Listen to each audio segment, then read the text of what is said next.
Good morning all, welcome to Whalley Abbey in Lancashire. It's one of the surviving gatehouses here. It's a Cistercian monks abbey built in 1296, and what I'm going to pan round to now is a Volkswagen Golf built in 2016. No, ignore that one.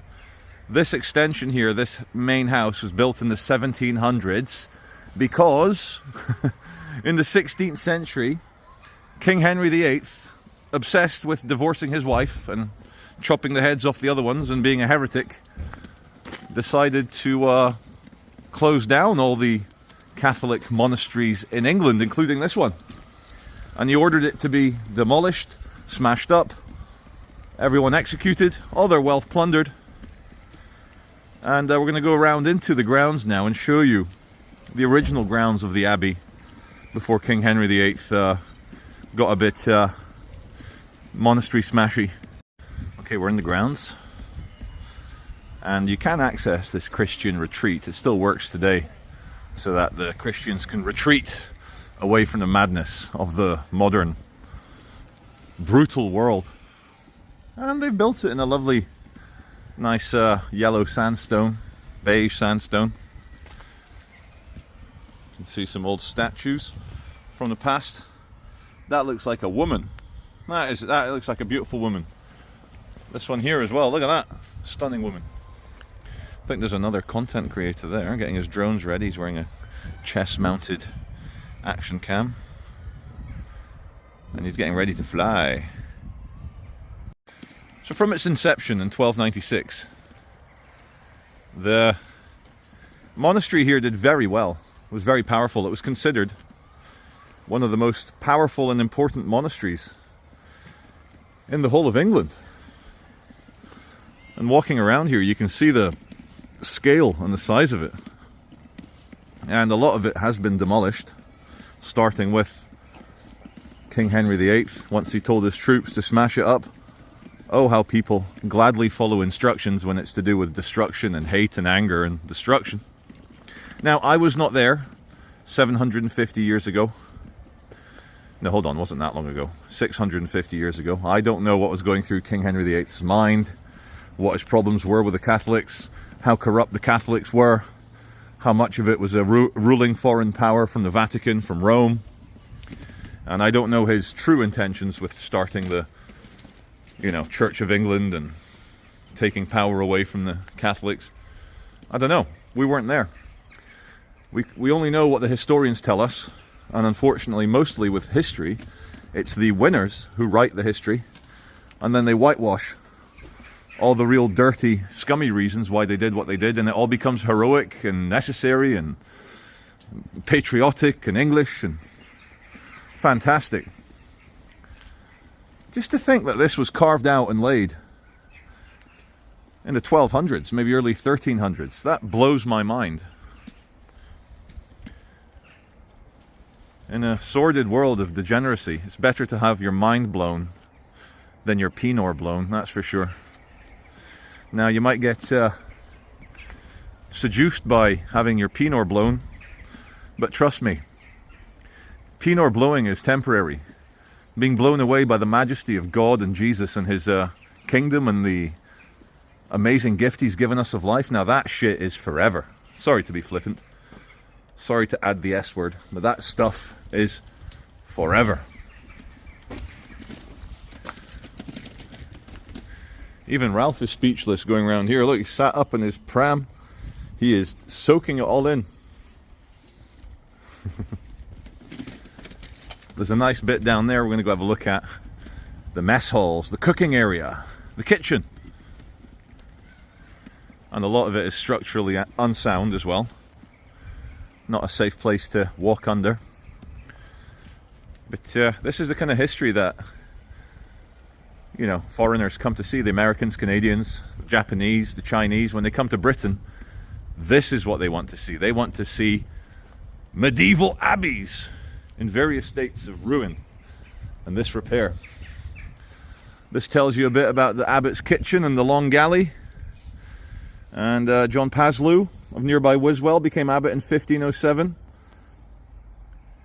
So he didn't last very long, because then Henry VIII, a few years later, decided to dissolve the monasteries and take their considerable wealth. Sorry, mate, belongs to the king now. I'm not agreeing with the king, I'm just saying how it was. So I'm going to show you guys into the kitchen and long galley. Come on, Ralph, onward ho. Still sat up, still curious. There's the River Calder, just right there. Just under there.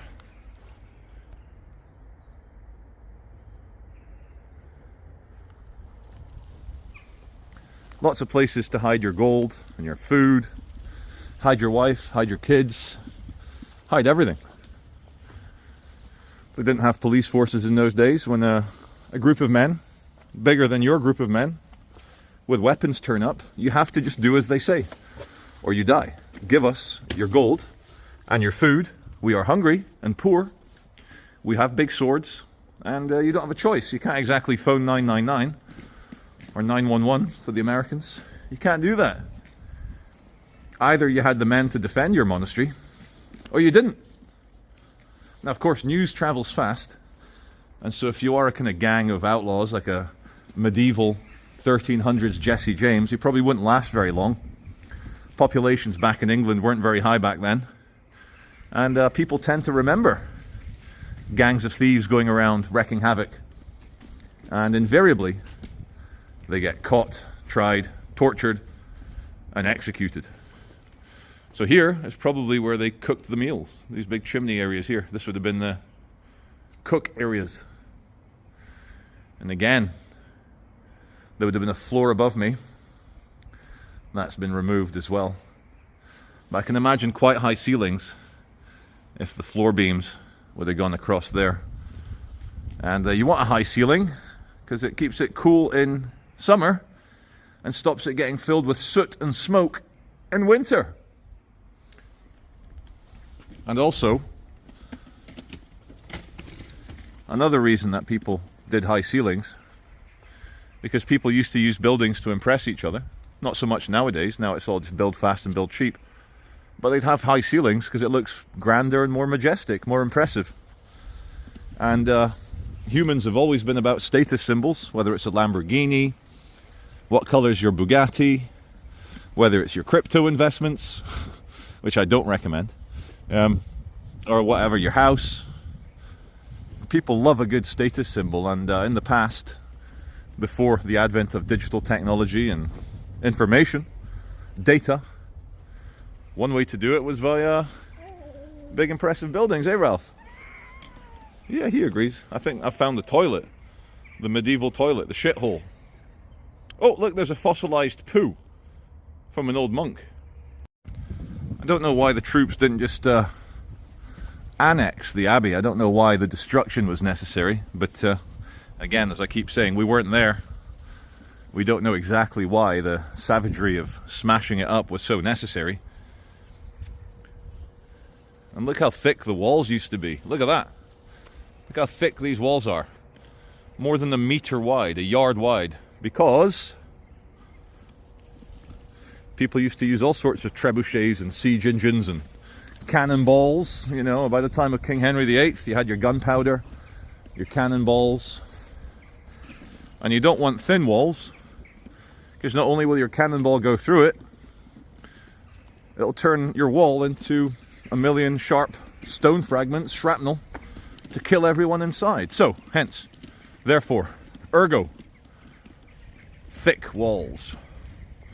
Thick walls. How's Drone Man doing? Where's Drone Man? So, Drone Man.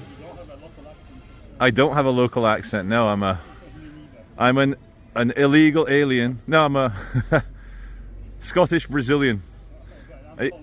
Are you Polish? Good man.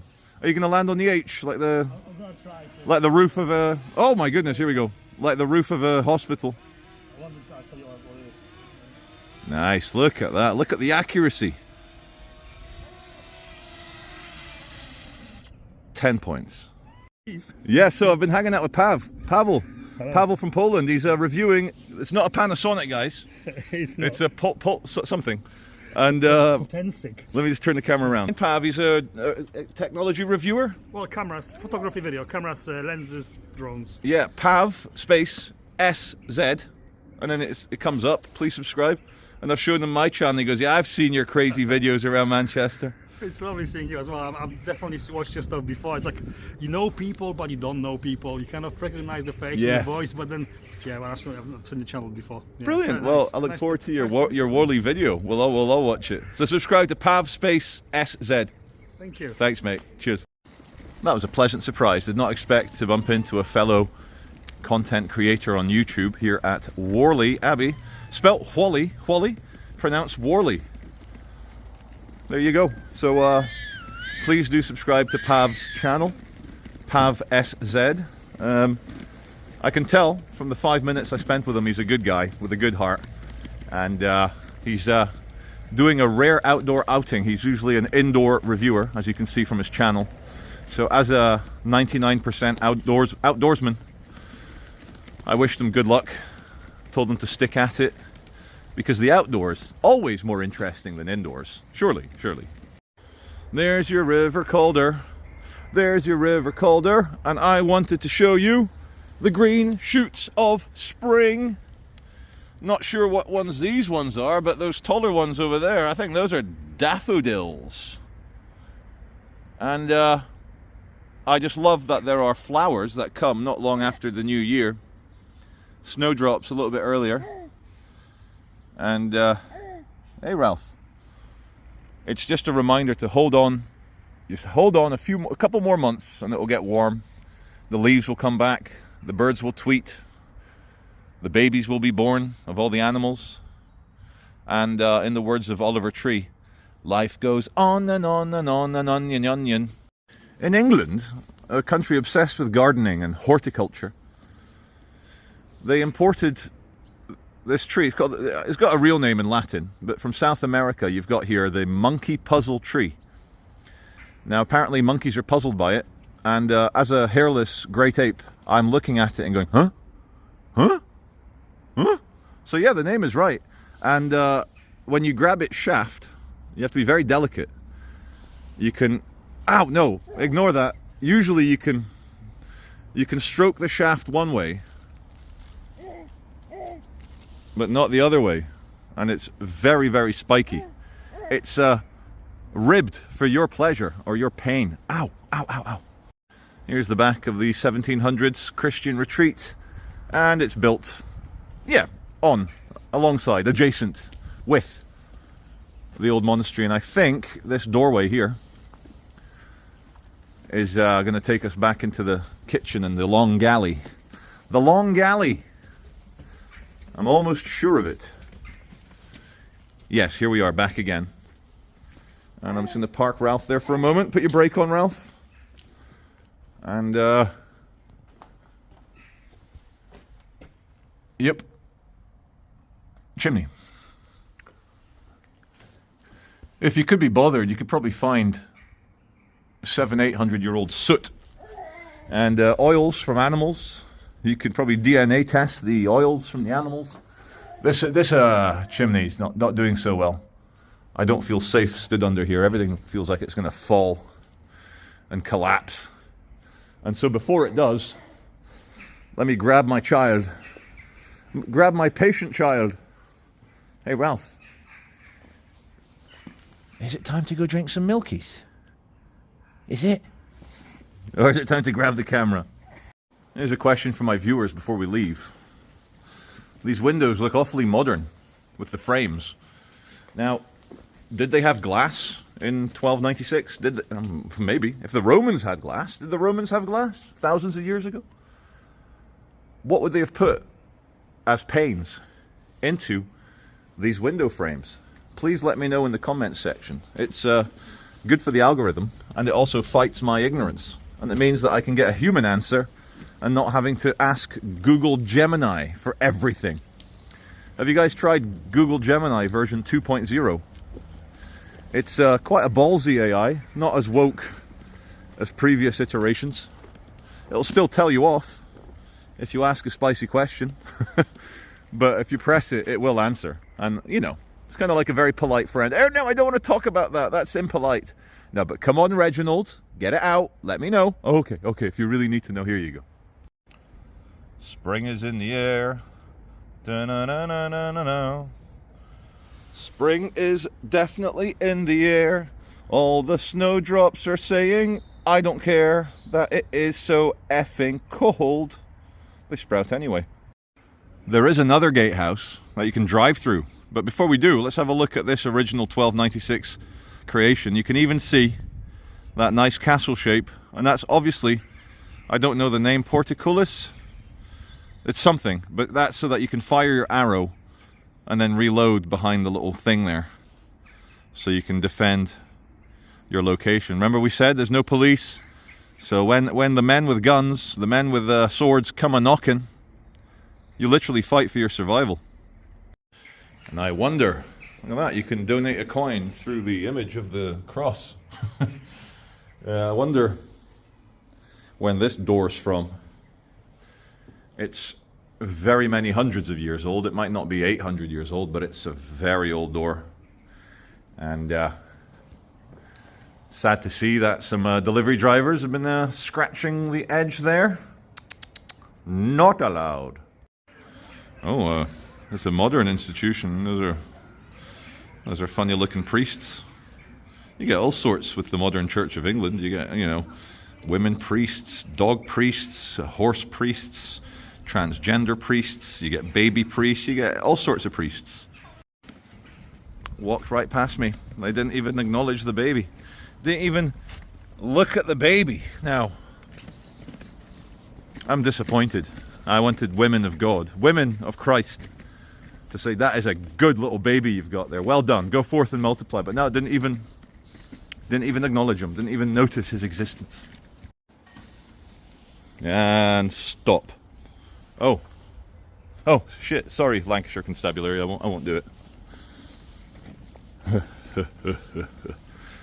The Sands, it's called. And we come along here.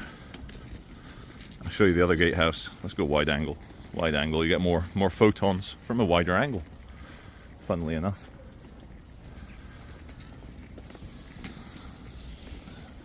Let's say goodbye to that gatehouse. I'm not going to film all the way. You guys will lose interest and abandon the video, so I'm going to restart filming again when we get a bit closer. Before we get to the gatehouse, I'll give you a quick glimpse. Look at that. How many 13th century gatehouses can you drive through? Not many. Before we go in there, let's have a quick look at the back of one of the Abbey buildings and also this English Martyrs Roman Catholic Church. Looks like something out of New England, Pennsylvania in the kind of 1600s. First of all, let's have a look at the back of that.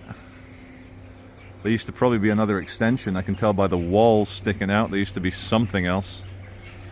But I just want to have a quick look at the big man himself. The big man and his Mother Mary. Let's have a look at the big man. There you go.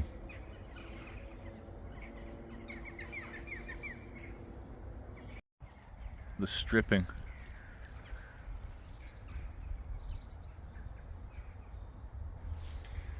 And then number 11, the nailing. All part of the mocking and the humiliation of the Son of God. And you really learn why he said, "Forgive them, Father, for they know not what they do." And that's the story of humanity, isn't it? We're all Barabbas, we're all the dirty criminal set free, and we then torture and execute perhaps the most honest man in history. I do like countryside houses, and I want to show you this row here of 4 houses built in 1882, and they would have been quite modest back in the day when there was very low population, but now that we have a high population, these are super upper middle class houses now. Like, you have to have a bit of money to live in one of these. Probably 150 years ago they were cheap, I'd imagine. Quick gaze at Sands Cottage, and then we really must go to this gatehouse.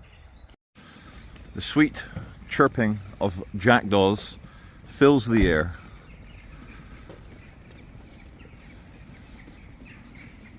Lovely houses here. There's a row of cottages with a white van man and his high-vis having a little delivery. And see that big Victorian bridge in the background, the red brick one? Built by the Victorians. And when you get the train to Whalley or Clitheroe, you can glide over the valley that most of Whalley sits in, and you get an amazing view of this gatehouse as you go through.